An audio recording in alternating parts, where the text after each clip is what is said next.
Cordial saludo. Bienvenidos a este su espacio de temas y problemas literarios. Yo soy Sundiata Keita, escritor, actualmente representante del subsector de escritores independientes ante el Consejo Distrital de Literatura de Medellín. En este episodio vamos a dar un atisbo a una temática ampliamente recurrente que tiene que ver con la llamada hoja en blanco, ¿cierto? A la cual por lo menos yo pondría la hoja de reciclaje, ¿cierto? ¿Esto por qué motivo? Realmente es muy importante saber a la hora de encarar un texto cuáles son las formas, no digamos predeterminadas, pero sí tanto las formas como el contenido que se desea usar. Evidentemente que puede existir un bloqueo, bien ya sea porque la trama ha avanzado hasta determinado punto, si hablamos en la narrativa, hay algunos aspectos que no se han tenido en cuenta. Eso depende ya mucho del método de composición de cada autor y quizá causen una especie de nudo o de obstrucción de la fluidez de dicha trama, bien porque se tienen múltiples opciones también abiertas y no hay una decisión por alguna, pero digamos que siempre esa situación está repleta de un contenido previo y el asunto pasa más por organizar el contenido que por crear el contenido. El tema de la hoja en blanco como tal, respetando el criterio de quienes realmente consideran o quienes parten de la premisa de la inspiración, está muy relacionado con eso. Es decir, en el proceso creativo, partiendo del grado inicial o partiendo del espacio en blanco, ¿no? Del punto cero de la creación literaria, este espacio vendría a ser suplido por un instante de inspiración en donde yo esta hoja en blanco la transformo en esto.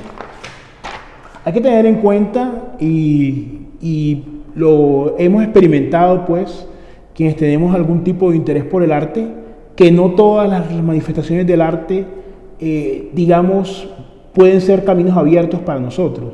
En algunos tendremos aptitudes y en otras no.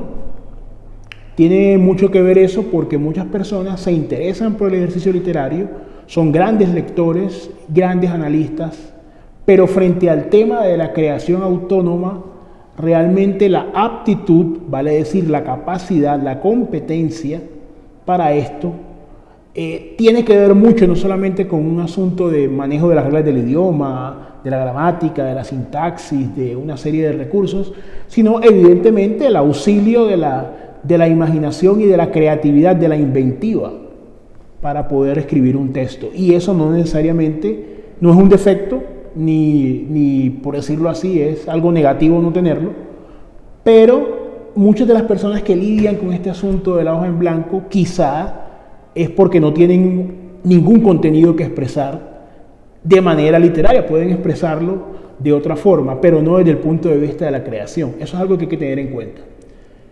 ¿Qué sucede con la hoja de reciclaje? La hoja, digamos que ya está llena y en donde se hacen enmendaduras y tachones y situaciones. Allí se muestra una progresión creativa. Evidentemente, cuando se inicia un texto hay una serie de ideas que se tienen que ir organizando y tenemos que partir también de la tesis y de la realidad frente a la limitación del lenguaje para comunicar todas las impresiones que nosotros podemos llegar a tener frente a un objeto determinado y frente a un relato determinado, frente a una situación, o si estamos hablando en el tema poético, frente a determinadas impresiones y frente a determinadas sublimaciones y transgresiones de la realidad. El lenguaje de por sí, en su instancia puramente denotativa, indicativa, descriptiva, tiene ya unas limitaciones frente a la realidad, mucho más en funciones de, por decirlo así, una función poética del lenguaje, en funciones más elevadas de este. Eso hay que tenerlo en cuenta. Entonces, efectivamente que existen estos dos tipos de hoja que se pueden dar. Hay unas causales que hemos bosquejado levemente, frente a las cuales puede darse por el bloqueo temporal, pero yo no hablaría entonces tanto de una hoja en blanco, sino más bien de un instante de reorganización, de un momento realmente, pero no como tal, porque como bien se ha dicho, la nada puede producir.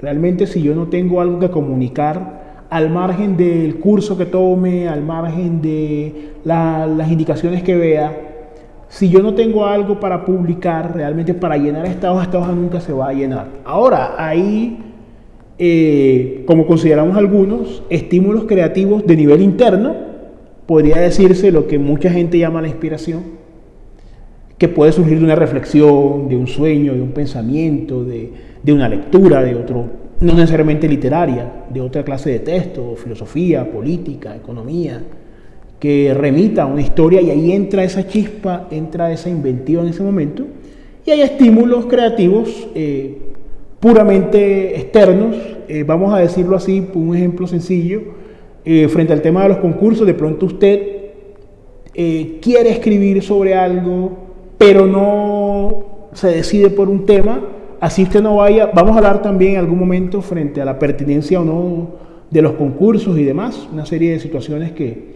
subyacen ahí, y el valor, por supuesto, que estos concursos tienen, ¿cierto?, determinado por la experiencia y la intencionalidad de cada escritor. Eso lo vamos a tratar en algún otro momento. Pero de momento tomemos, por ejemplo, un concurso que hable acerca de los días de lluvia y los días de sol. Escriba usted una historia de tantas cuartillas en la cual se exprese el pensamiento de un personaje frente al sol y la lluvia. Así usted no vaya a enviar ese cuento a ese lugar, ese estímulo externo ya construido por fuera de usted como sujeto, no generado por usted, sino por fuera de una temática que usted pensó, también es útil. Y siempre y cuando se sea genuino, se sea sincero en la escritura, es completamente válido. El estímulo creativo interno y el externo. Esto se contrapone de alguna forma a la inspiración y por tanto al vacío, cuando hay el vacío de la musa, a la hoja en blanco, porque no se puede, o no consideramos que sencillamente de una forma, no digamos pseudometafísica, pero digamos de una forma extremadamente indeterminada e indeterminable, se puedan generar unos textos. Evidentemente, lo más importante es la corrección. Ahora, una hoja, no hablemos ya de la hoja en blanco en su totalidad, hablemos de momentos en los cuales evidentemente puede haber un bloqueo, como ya hemos dicho, y sobre todo cuando hay una corrección, que es lo que se busca, cuando se enfrenta, es lo que hemos denominado la batalla párrafo a párrafo, ¿cierto? Haciendo una analogía pues a cuando se da una guerra y se combate, por decirlo así, en una ciudad o en un frente muy reñido y es casa a casa, espacio a espacio.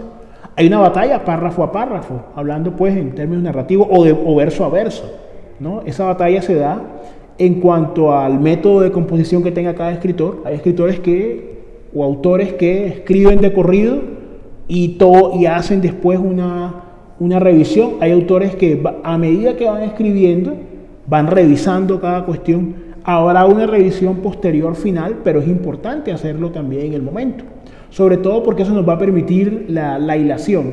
Pero como estamos acá hablando sobre la hoja en blanco y la hoja reciclada, la hoja en construcción, es importante entender entonces, y podemos compartirlo o no, pero como método de composición es útil, que cuando nos enfrentemos a un momento de estos que todos hemos pasado, donde hay un atasco, o inclusive también antes de sentarnos a escribir, es importante que de manera previa, puede ser una frase, puede ser una idea que vayamos desglosando, y vamos a darnos cuenta que esa hoja, esa batalla párrafo a párrafo, se va a ir ganando. La victoria pues nunca es completa, nunca es absoluta, es parcial, pero se puede construir desde este punto de vista. Y que esto de la hoja en blanco no nos bloquee, no diga, no, es que me senté y no se me ocurrió nada, pasó el tiempo y no me inspiré. También hay que ver entonces si este es el tipo de arte por el cual yo me puedo expresar o si hay algún otro camino. Bueno, entonces en este orden de ideas vamos a dar el episodio hasta aquí y nos estaremos viendo en un siguiente programa.